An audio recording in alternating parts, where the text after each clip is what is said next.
ल गाइस हामी एलब्याक यहाँनिर टर्निङ हेर्न सक्छौँ। फुल लक गरेर जानु पर्यो, अगाडिको हिलटेक हेरेर है। अगाडिको जुन पोइन्ट छ सिधा गरेर जाने। हाम्रो बहिनी एकदम एक्सपिरियन्स भइसक्नु भएको छ, 20 दिन भइसक्यो आज। बेसिकबाट जिरोबाट हको एलब्याक पनि हेर्न सकिन्छ।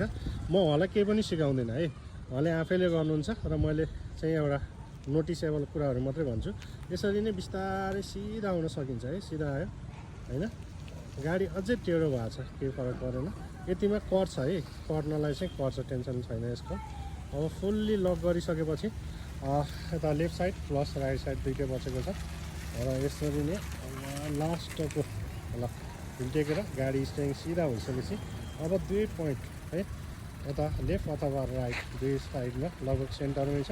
यत्तिको पछाडि गर्छ केही फरक परेन। अब अगाडि जाने टायरको अन्तर्गतमा यहाँ पुगिसकेपछि चाहिँ तपाईँले स्टार्ट बन्द गर्नु भएन, थोरै एक्सिलेटर बढाउने अनि बल्ल क्लच छोड्दै जाने, स्टार्ट बन्द हुँदैन। Thank you.